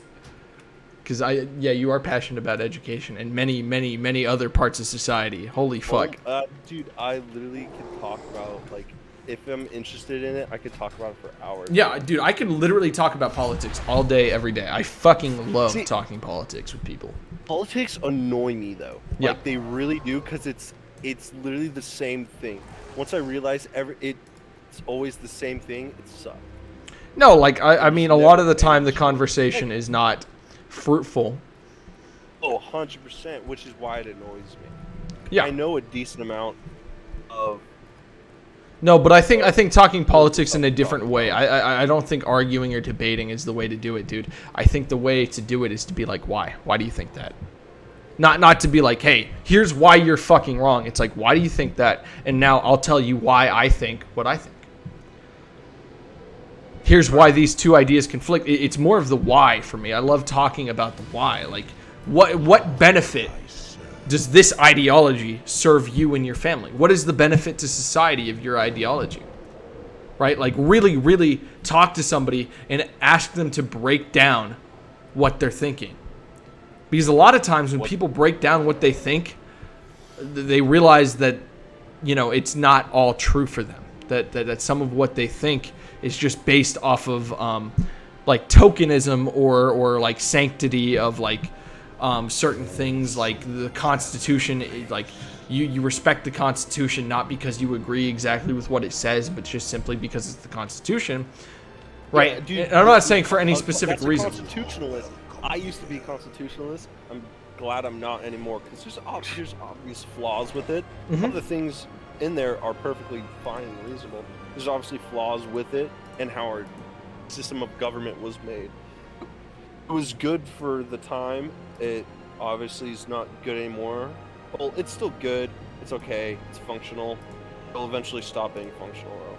Yeah, no, I completely agree. I think people forget that it's like a 200-plus-year-old document that was, you know, not written with the technological age in mind. Yeah, like they could have never known that, and so there's things that can changed or altered, quote unquote, but not like the first 10 are really hard to change, and then some of the ones after that are like you can't change or take them out. Like for our Constitution, like because it was the way our Constitution is written and the way that our judicial system. When was the 27th Amendment actually ratified? 27th? Yeah. I don't know the date. Let me just Google it real quick so you could keep doing 27th Amendment.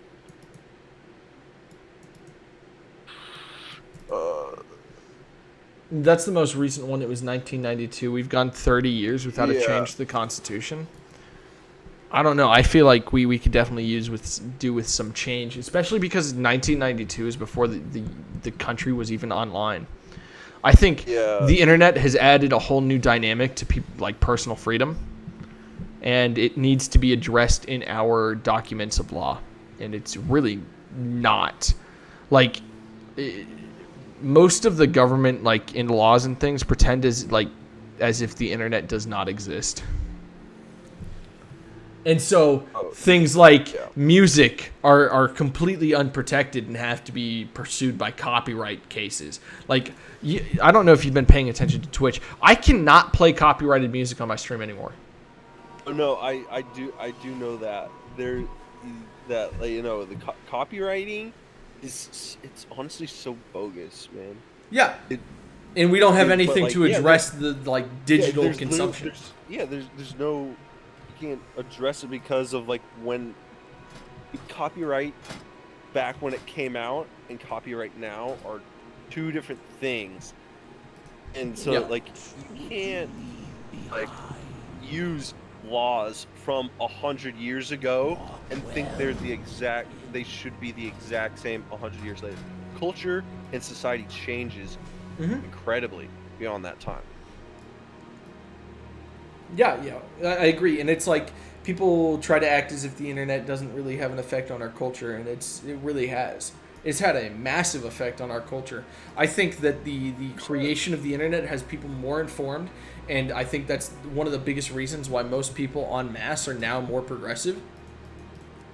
Because it's like, dude, when you realize, like, lol. Yeah, I think lol. Nicole's talking about you. You're passionate about re-education. Yeah, I know. I saw that and I was like... More informed and ill-informed. I would agree with that. I think people are more polarized because of the internet.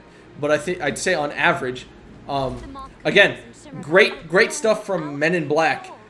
A person individually is smart. People are stupid. Right? Because of the stupid people among the masses that really bring people down, right? Like... There can be really smart people, but the average of smart people is not that good. So I'd say competent people. I'd say the average of competent people depends on the area. If you look at East Tennessee, the average of fucking people who are just absolute fucking idiots and retards is way higher than it has, like, competent people. Like, even people with professional licenses, dude. I work in real estate, and holy fuck! People are idiots! Oh my god! Like, they're just so stupid. Like, just the most misinformed idiots. It's like they Google shit they want to hear and go to the 18th page of fucking Google, and they're like, see? See? It says it right here. Like, that's what people fucking do here. Dude, but for the most part... That's my dad. But look, my dad's competent. So I got fired. My dad, when he wants to learn something, like, about any topic, that's what he does. So, like, the other day, or it was, like, last month, he was like, Nick, you know about the Temple of Solomon? I was like, yeah, of course I know. It's like a Temple of Solomon. Yeah, Dad, of course I know about the Temple of Solomon. I was like, yeah. And he's like, do you know where it is? I'm like, all that's left is the Wailing Wall. And he goes, well, you're wrong. And I'm like, damn? He goes, yep. There was a group of doctors. When someone starts a statement, a group of doctors, and not like specifics or anything like that, regarding research and locations of things, is bad. Because he's like, there's a group of doctors. Some of them are Jewish. Oh no, I don't like where that's going. Yeah, it's like, yeah. So they found out where the real Solomon is, and it's like 200 yards west or whatever it was.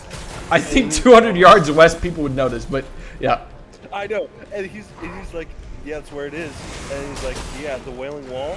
It's just a Roman wall that they built for a base. I'm like, it is? And he's like, yeah. So Jewish people are wrong, basically. He was like, they are at the wrong place, and so like he's like, I'm like, really? So everyone is wrong except like 5 doctors? Yeah. Maybe. And he's like, 100%. He's like, you gotta watch this documentary, Nick. Otherwise, you're gonna be behind the times or whatever. I'm like, so they're fucking proof, and all the research came out in a documentary, which is amazing. And I had to watch it so I could talk about this with my dad. Oh, you watched it? Right. Entirely. I had to watch a 40-minute documentary about people being wrong. It is so hard to do that. And it's literally... None of the people are doctors. They've literally just, like, some of them have written a book about it. About, like... Nerf the light humping tanks. So it's like so bad. And, like, most of the people that were in the video are Jewish and don't live in Jerusalem. Most of them are like evangelicals from Texas, which is like, that's where I like to get my information. Worst. Yeah, I love my information from evangelical televangelists from Texas. I love those guys. So like, that's literally what most of the people in there. Then they went to Jerusalem and they like met with like it's like a small group of Jewish people like that believe the Wailing Wall is in the wrong place. So like that is their like that's their base. Yeah, that's and it's like so it's so bad and it's like not viewed by anyone. It's like it's a bad documentary and my dad takes it as like fact. He's like, well, no. So like that, no matter where you go, there are people like that, and there's no getting away from them. And that is like the standard. Yeah. The standard is if there's a video and it sounds right in their mind, they will take it as fact. Yeah, it's like people who believe that dinosaurs never existed because some charismatic dude on the internet knows how to have a conversation. Dinosaurs. I don't know. I swear to God. I swear to God, if you're about to tell me that you don't think dinosaurs... No, dinosaurs are real, 100%. Okay. Like, no. Just like paleontologists and like the way that we put them in museums is more for fun, and like it's not a super accurate representation of what they actually look like, but there's no way to actually tell. So it's like it's more of like a fun thing. Oh, they could look like this. Here's all the bones we have and stuff like that. Well, paleontology is a severely underfunded field. Oh, it's not it's like they do a lot of research and stuff like that. It's not well funded, so like it's hard to like keep up for them. It's hard for them to keep up with the times and to advance if they don't get funded. It's definitely hard for them. Mm-hmm. Like the reason a lot of people don't believe in like dinosaurs is because like their paleontology, like no, but literally, the Bible literally doesn't talk about it, which is completely fine. You literally don't, even if. Yeah, but they're the people who say the Bible doesn't mention it, so it doesn't exist or can't exist.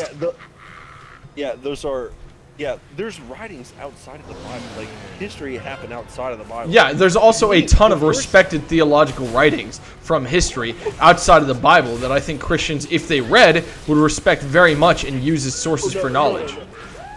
No. People do. It is, you are talking about American evangelicals, typically. Which that culture stems from mega churches in the 1950s on TV. By the way. Yes. Yeah.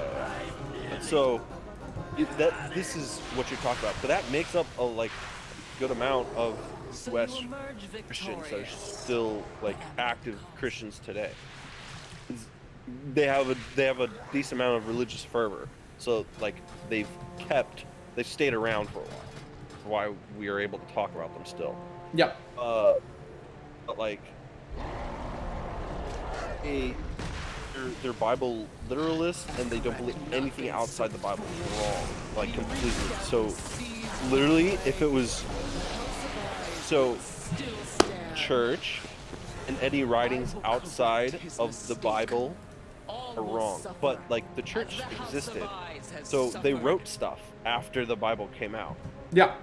So there's stuff that's exegesis that means outside the Bible, and it talks about stuff.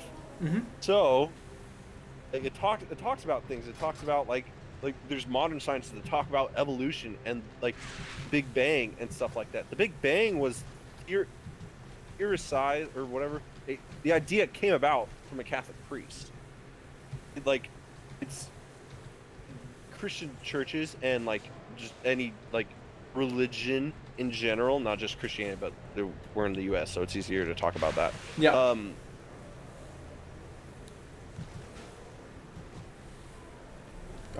Did you lose your train? 1 second, I'm getting back. Oh shit! What was I talking about? You were talking about Christianity and its evolution in the United States. About evangelicals. I was talking about exegesis and stuff like that. Yeah. So like, yep. Yeah. So like, other religions do it all the time. 100% true, Nicole. It's just the U.S. has a real tough time with authority figures. So that's how evangelicalism started in the U.S., and that's why that is a form of Christianity within the U.S. Like, no authority to talk about stuff, so people just like started interpreting stuff all by themselves. So like that's how you get all these weird interpretations. And, yeah. Like, it's because of that. So, I think another problem that Americans have culturally that they don't even have, but it's like rests within their subconscious, is the idea of like an oppressive and tyrannical government coming down on them, and their like most recent example is like Hitler or some shit. But like honestly, that stems from fighting against a monarchy, and the reason why that's so seated in our culture is, you know, before Hitler it was a fucking monarch, and Hitler was such a fucking oddity. Like holy shit, he was a complete anomaly. Yeah, like an absolute like the way for everything about literally. I read a book. Not too long or like the other day. I wrote a book report. So like didn't read it, but in it he talks about he was a Jewish guy in Italy. So he was Italian. He was Italian Jewish. He got captured by the fascists. So the Italians. Yeah. He deliberately takes them apart and talks about them differently. There's like whether they were caught by the fascists or by the Nazis. So Nazism, people like think Nazism and fascism are like the same thing.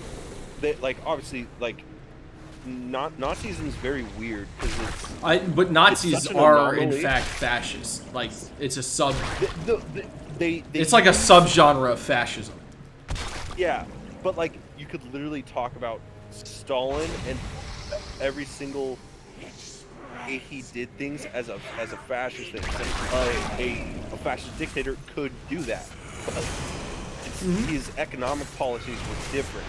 Yeah, no, 100%. Like I'd say that both were fascists. It was an absolute power thing. Communists and stuff like that. But like Hitler was such a weird authority figure. Like it's weird because like people like really liked him right up until the war. Yeah, but like, let me preface this when I say this on stream because I don't want people clicking on this and saying that I am a Nazi apologist. No, this what I'm about to say is an explanation as to why Hitler happened and why it was possible to happen. This is an explanation, not an excuse. Okay? So what happened in Germany after World War I was that the economy was in absolute shambles as it was in a lot of different parts of the world. And what happened to Germany, much like we have the disdain for the 1% now in American politics, there was a disdain for the 1% in German politics. Except there was one big difference in Germany. In Germany, the 1% was made up of a lot, and I wouldn't even say primarily, but there were a lot of people of Jewish descendants. And so, when you're talking about people with German wealth, and again, this is the 1930s and 40s, with German wealth, who aren't even, quote, Germans, again, it was a basis and ancestral identity at the time versus being a, I guess, national identity as it is now. You can be Asian and be American. It's not two separate things as it was thought at the time. Like you couldn't be Japanese and American. You were a Japanese person in America. And Jewish people at the time had much of the wealth of Germany. And so Hitler helped the people, quote, the people in a fascist society, which fascism is not really for the people, helped the people rise up against the Jewish 1% and reclaim the wealth of Germany. And that's just what caused it. That's why people rationalized it. And honestly, in that situation where you are in the shitter and somebody tells you, hey, this is the reason why you're in the shitter, you're going to be like, hey, yeah, if somebody has a reason and an explanation as to why I'm in the shitter, I'm going to fucking act on it if I can. And that's why things happened the way they did in Germany in the 1930s and 40s. You are very close. So I had Dr. Fritz as my professor. I love Fritz. Oh my god. I had him for Dr. Fritz is awesome. I had him for History of England from 1774 onward. Oh, he teaches that class too? Oh, cool. Okay. Yeah. Dr. Fritz is awesome. But so like I had him for like 2 classes where we talked about Germany and how did Hitler come to power? Because he's such an anomaly. It's very easy to talk about him and be interested in the way he did things because he's such an anomaly. He's crazy. Yeah. There's this idea in Germany which was like the people. So there was German wars for reunification before World War I. Yeah, and that was late 1800s, right? Yeah, that was when this idea started to come around called Volksgemeinschaft. Okay. It didn't get popularized until after World War I or like right before it ended. It didn't start getting used until then. But the idea is still there. It's like the people and they work towards one goal. Yep. So it's kind of like all for one for all type thing. Everyone works together for this one goal. The people. We're all together. And just to make sure I'm on the same page, when you have that in mind and you are under like a dictatorial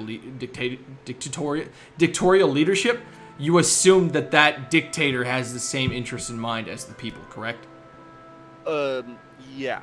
Okay. So yeah, the reason he was able to get so much power is because it was all for the people, and it actually made their lives better by a lot, 100%. And so like, I think that's indisputable at this point with what we know. Yeah.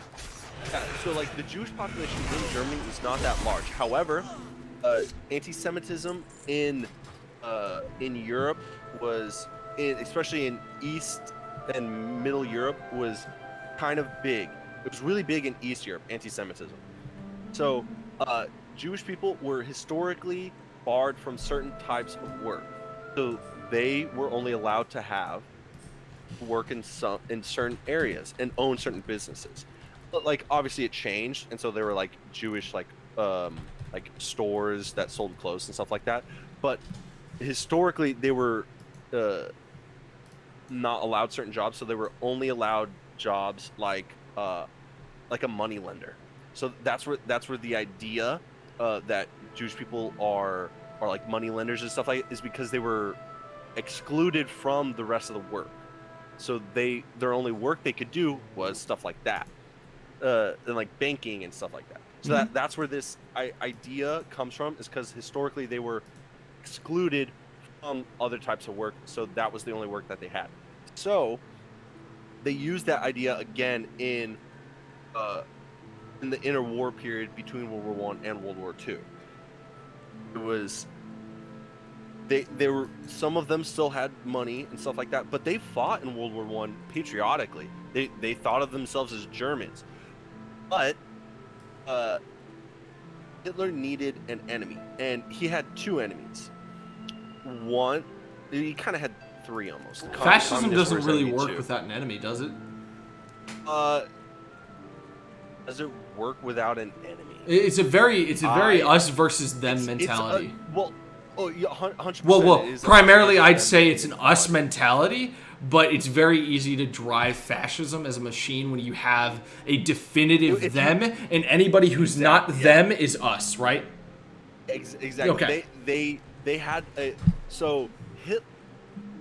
lot of people in Germany were not anti-Semitic before the Nazis were there, and a lot of the Nazis, them weren't even that anti-Semitic. Like, they held average anti-Semitic views at the time. Like, they were just like, oh, they're Jewish, they're doing this. That was like the average anti-Semitic view. Yeah. They weren't like super hateful or anything. And Hitler was kind of slightly more anti-Semitic. But the people he surrounded himself by, because they really inflated his ego, like Goebbels and stuff like that, they were really anti-Semitic. So that a lot of the like really bad stuff happened because of those really weird guys that were next to Hitler. Yeah. So like that was where these ideas, these really bad anti-Semitic stuff came in. If like, you inflate somebody's ego, like, they're inclined to trust you. Yeah. It was just like inflated ego, and they were able to do their own stuff. That was how all this like super bad stuff came in. They had slight anti-Semitic views before, but so their anti-Semitism was not a major running point when they ran for office. So their enemy at the time was the Weimar Republic, because of how badly it worked. It did not work very well after World War I, because they were the provisional government, and then they became the Weimar Republic after the Treaty of Versailles and all that. So all their constitutions and stuff like that came about after the Treaty of Versailles. But the Treaty of Versailles was so harsh on them, the Weimar Republic had no chance to fix anything. They had no chance. They didn't have the time to. And they just didn't function. And then France got impatient because they weren't getting enough payments, so they took the Rhineland. The Rhineland had a lot of industry there, so Germany lost industry again, even after they lost a bunch of territory already. Why is that, and Nicole? were given debt. Continue. Sorry, I'm just talking to chat. Oh yeah, no, I see that. I was like, oh, are they saying something? But Yeah. so like because of that, the Weimar Republic had no chance. So they were always going to do bad. So Hitler, along with anarchists and communists and stuff like that, all took that as an opportunity to gain momentum. Yeah. And so, so there were actually factions within the Nazi Party at the time. Some that were more fascist and some that were more socialist. Like, it could have went either way, but Hitler decided he would side with the fascists because they inflated his ego more. And Yeah. They weren't so it was easier for him to get behind. But Hitler was such a good orator, people were attracted to him as a person. Yeah, charisma is super dangerous. Oh, it's absolute. So, because of the Weimar Republic being in such a bad position, it gave Hitler and his good speaking skills the opportunity to get put into office. But they put him in a part of office that was not super influential because they thought that would be okay. And that when they weren't able to do it, that if the Nazi Party wasn't able to do anything after his term ended, they would lose their seats. Yeah. That was the idea behind the centrists in the Weimar Republic. They're like, if we give him this position, he won't be able to do anything, and then he'll lose his seats. That was their idea. But he sided with fascists, which had the stormtroopers, which those were the ex-military guys that hated communists.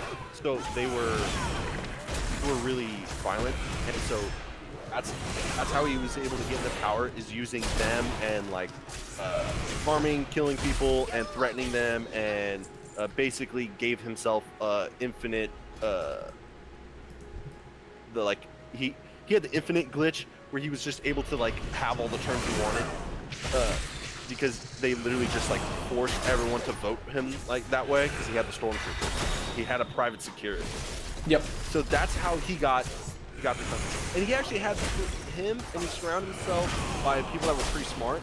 So his economic policies were actually pretty good.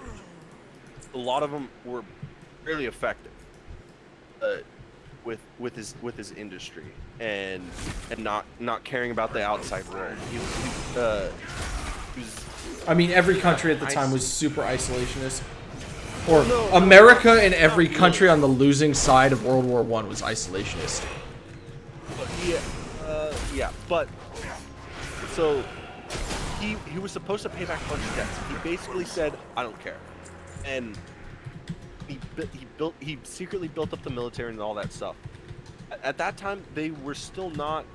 They were like anti-Jewish, and there was anti-Jewish policies, and like there were economic stuff put on Jewish people, and they were like, oh, we need to get them to leave Germany. They just didn't want them there. They wanted them to somewhere to go. His original order was leave Germany, but the stipulation was with that is you had to leave your wealth. You were able to use your wealth, but you had to spend it in Germany. Yeah. So if they left, they had to put it in a special bank that they could buy stuff. They could still buy stuff with their money if they left Germany, but it had to be German products. Yep. And they could get it shipped to wherever they leave. They didn't care if their product left. But they had to fund the German economy. So that helped a lot. So it was very make German economy good, and he did. He was able to do it. So people gave him support because he was able to do that. They were like, oh, if we just keep allowing him to do stuff, our lives will be better and better and better. So he kept doing that. But because of that, they were like, okay, we need to ramp up anti-Jewish stuff to get them to leave because they don't want them there. The idea that the people need to work together towards one goal, Hitler did not believe the Jewish people would be a part of that. They were not a part of the Vulcan mineshaft. They were not a part of the people of Germany. They may have been German, they were them. Speak German, but they are different, especially because of culture-wise. Which is not a great argument because there was only slight cultural differences. Like they had religious differences, but like there was multiple religious differences within Germany at the time. There they were either Lutheran or they were Catholic. Those were like the two main Christianity, like Christian religions there. Otherwise, you were atheist, but there weren't that many then. So it was a small Jewish minority. So like their cultural differences were minimal, and their religious differences were pretty minimal too. So like the idea that they couldn't have been a part of Germany is wrong. It's not good. It's just it was false. But their them at that time was Jewish people. Not every German. Okay? It was just that was Hitler and his people around him they were really pushing. Yeah. And one second. I gotta say, this is probably the most educational my stream has ever been.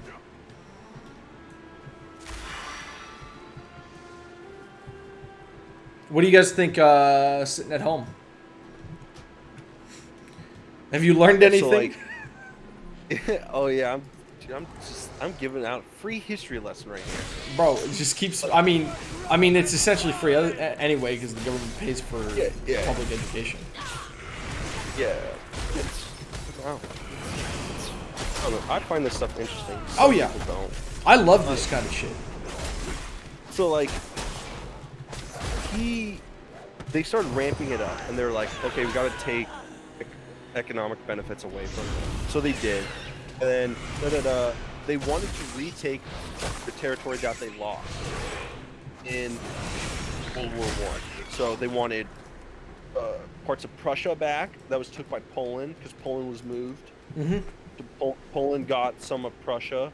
Czechoslovakia had a large part of Germany, and the Rhineland was taken. So there were 3 areas in which they needed to take back their territory. Because, like, the idea of Vulcan Mineshaft, that's how they got militarized. They needed to take back their territory.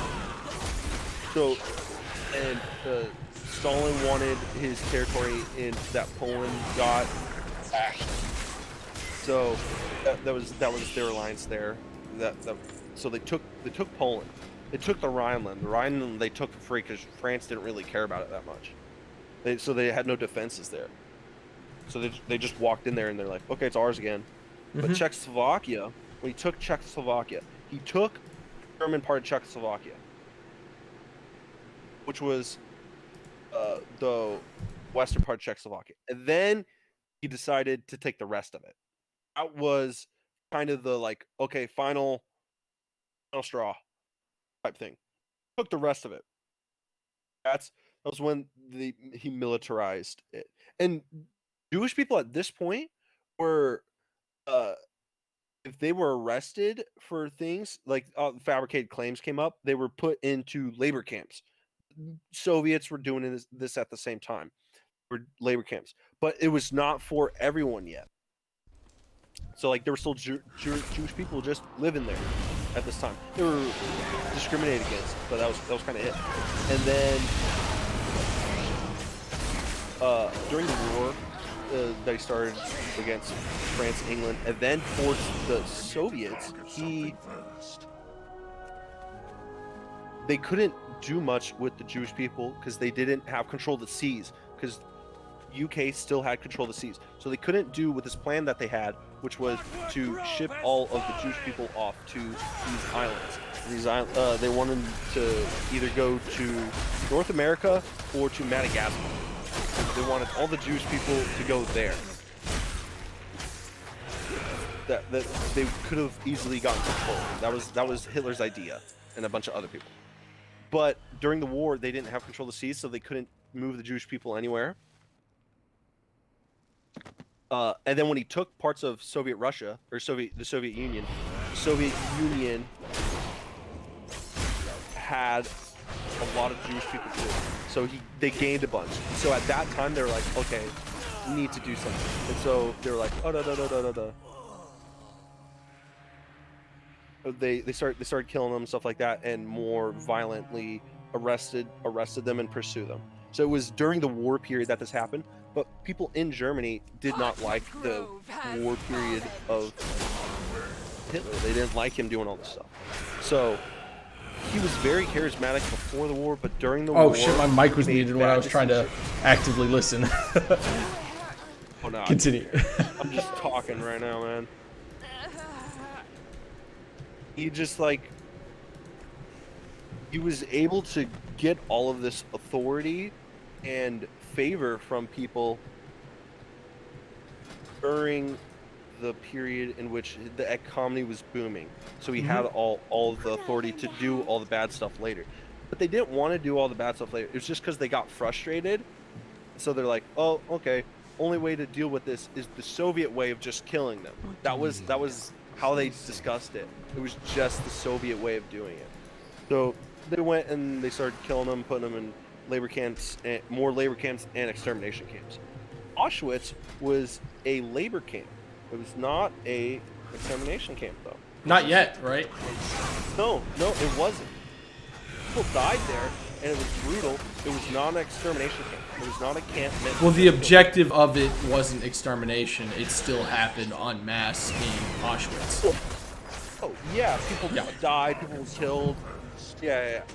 But the purpose of the camp itself was a labor camp. It was that one, because the person that I was talking about beforehand, he got captured by the Nazis, the Jewish dude. He went to Auschwitz and he survived Auschwitz. He's like, yeah, me, and he met people there. There's a bunch of people from all over Europe there. They were just working. They were doing things. They were being used as like slave labor at like companies. It was really weird. It was cool to read from a first-person perspective of Auschwitz. It was that was super interesting to read about. Oh yeah, but I mean, again, none of the concentration camps were good. Labeling one a work camp is I'm just saying this for the stream and to protect my liabilities. Yeah. This is just like super specific fact stuff. Not all the camps in Germany were extermination camps. There were extermination camps. There were labor camps. It's bad. Same thing with the Soviet Gulag system. The U.S. internment camp system.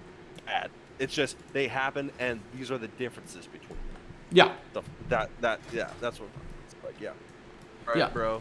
But cool talking with you. Oh yeah, 100%. I have to go and cook dinner right now. Yeah, hit me up when you're flying to town, dude. I'd love to grab a bite with you. Yeah, sure. I'm gonna be there on the 11th, but me and my dad are going to fix my car because there's an alternator problem with it. So we're going to fix that on the 11th, and then sometime after that, we have 2 weeks, so we're probably going to be a few days in JC. So during that time, I'll text you on Snap or on Discord, one or the other. For sure, man. Yeah, we'll talk then. Thanks for hanging out. Oh, thanks for having me, and have a good stream. I will. I think I'm about to end it here, but yeah, love you. Bye. All right, then. All right, love you. Anyway, guys, thanks for tuning in. That was a really fun stream. But I do want to end that discussion by that discussion was, again, educational to kind of understand. It's not an excuse for anything that happened at the time. It is an explanation and more to have an understanding of how things can escalate. And again, we're not fucking massive historians. We're just people with a vested interest in this sort of discussion. So in the end, just remember, Hitler bad, concentration camps bad, the entire situation was bad, and what we were saying was not excusing anything or any action. It was simply a way to go of explaining how things escalated. But other than that, thank you, and good night, America.